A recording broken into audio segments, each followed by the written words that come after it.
Hello दोस्तों, स्वागत है आप सभी का हमारे YouTube चैनल में। दोस्तों, आज के 100 में गणित कक्षा 10 प्रतिस्थापन विधि से संबंधित एक ऐसे प्रश्न को हल करेंगे जो यूपी बोर्ड एग्जाम 2024 के लिए बहुत ही ज़्यादा महत्वपूर्ण है, क्योंकि दोस्तों यूपी बोर्ड एग्जाम में दोस्तों इसी प्रकार का प्रश्न पूछा जाता है। तो चलिए दोस्तों, बिना किसी लाग लपेट के अब हम स्टार्ट करते हैं।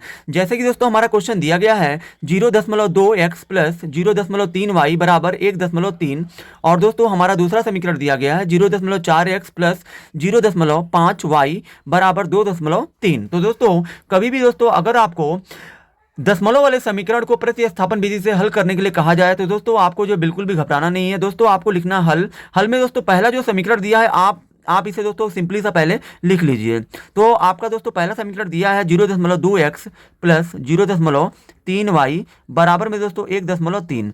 अब दोस्तों उसके बाद दोस्तों आपको दोस्तों सिंपली सा करना यह है कि दोस्तों आपको दोस्तों जो है बराबर के इधर वाले पक्ष का भी दशमलव आपको हटाना है, बराबर के उधर वाला भी आपको दशमलव हटाना है। तो दोस्तों इसके लिए हम लोग करेंगे क्या कि दोस्तों यहाँ पे आप देख सकते हैं कि जीरो के बाद भी दशमलव के बाद यहाँ पे भी 2 है, यानी कि दोस्तों दशमलव के बाद यहाँ पे भी एक अंक है, यहाँ पे भी दशमलव के बाद एक अंक है, यहाँ पे भी दशमलव के बाद एक अंक है। तो दोस्तों यहाँ पे आपको क्या करना है, इस पूरे के बटे में कर लीजिए, पूरे का बटे कर लीजिए।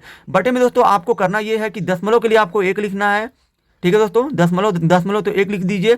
इसमें भी दोस्तों दशमलव के बाद एक अंक है, इसमें भी दशमलव के बाद एक अंक है। तो दोस्तों आप क्या करिए, एक जीरो बढ़ा दीजिए। अब दोस्तों इसका भी आप हटाइए दशमलव। तो दोस्तों यहाँ पे देखिए आपको करना ये है कि दशमलव के लिए एक लिखना है, दशमलव के बाद एक अंक है तो एक जीरो। अब दोस्तों इससे होगा ये कि दोस्तों इसका जो है दशमलव हट जाएगा, यानी कि दोस्तों ये जब आपका ये दशमलव हटेगा, यानी कि दोस्तों ये दशमलव और जीरो आपका हट जाएगा, हो जाएगा दोस्तों ये आपका 2x प्लस 3y बराबर ये आपका दशमलव हट जाएगा तो 13 हो जाएगा। इसको दोस्तों आपको मान लेना है समीकरण 1। अब दोस्तों इससे होगा ये 10 से 10 ये कट जाएगा, ठीक है दोस्तों। अब दोस्तों दूसरा समीकरण आपका क्या दिया है, तथा आपको लिखना है दूसरा समीकरण तथा 0.4x प्लस 0.5y बराबर 2.3, ठीक है दोस्तों। यहाँ पे भी दोस्तों आपको वही काम करना है, दशमलव है तो एक लिखिए, दशमलव के बाद यहाँ पे भी एक अंक है, यहाँ पे भी एक अंक है तो एक जीरो बढ़ाइए।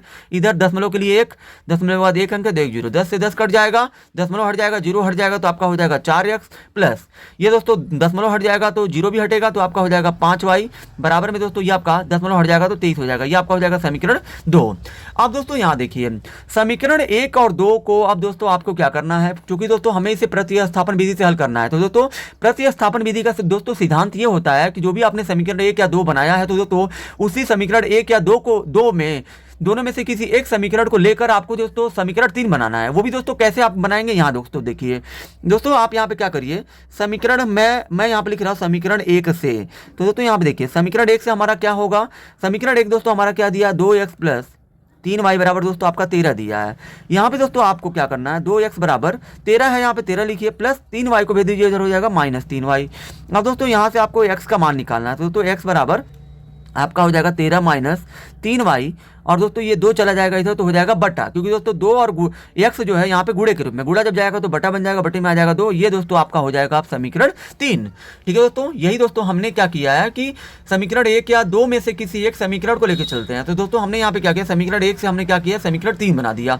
अब दोस्तों समीकरण 3 का मान आपको समीकरण 2 में रख देना है, क्योंकि दोस्तों जो समीकरण लेके आप समीकरण 3 बनाते हो उस समीकरण 3 को आपको उस समीकरण में नहीं रखना होता है जिससे लेकर आपने 3 बनाया। तो दोस्तों यहाँ देखिए 1 से हमने 3 बनाया, तो दोस्तों 3 का मान आपको 1 में नहीं रखना है, आपको 2 में ही रखना है। तो दोस्तों यहाँ पे आपको लिखना है कि समीकरण, तो दोस्तों यहाँ पे आपको लिख देना है समीकरण 3 का मान समीकरण 2 में रखने पर, यानी कि दोस्तों ये 3 का मान हमें 2 में रखना है। तो दोस्तों 2 को आप पहले आप यहाँ पे लिख लीजिए, 2x प्लस 5y बराबर 23 है।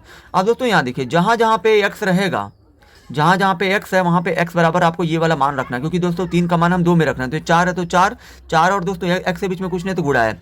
x का मान दोस्तों कितना दिया है, 13 माइनस 3y बटा में 2 है तो 2 लिखिए, प्लस 5y है बराबर में 23 है तो 23 लिख दीजिए।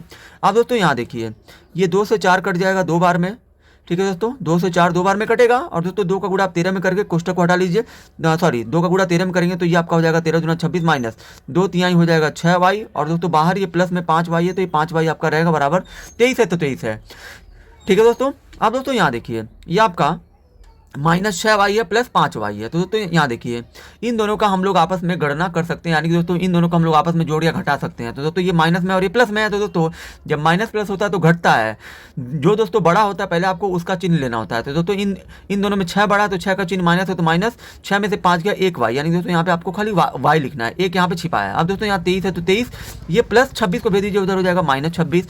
और दोस्तों यहाँ माइनस वाई बराबर 23 में से 26 नहीं जाएगा तो उल्टा घटाएंगे -3 आ जाएगा, यानी कि माइनस माइनस कट जाएगा। और दोस्तों y का मान आपका मिल जाएगा 3, यानी कि दोस्तों यहाँ पे आपका y का मान मिल गया 3। अब दोस्तों यहाँ पे आपको करना ये है, नीचे दोस्तों जगह नहीं है तो मैं यहाँ पे साइड में हल कर दे रहा हूँ। अब दोस्तों y का मान आपको समीकरण दोस्तों 3 में रखना है, यानी कि दोस्तों जो ये आपको y के बराबर 3 मिला है, इसको आप 3 में जब रखेंगे इसमें, तो दोस्तों आपको जो है x का मान निकल जाएगा। तो दोस्तों यहाँ पे आपको y का मान समीकरण 3 में रखना है। समीकरण 3 आपको क्या दिया, x बराबर 13 माइनस 3y बटा में 2।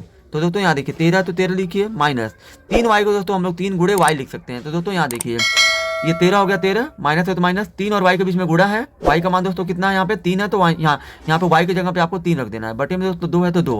अब दोस्तों यहाँ देखिए 13 तो 13 माइनस 3 तरीका हो जाएगा 9 बटा में हो जाएगा 2।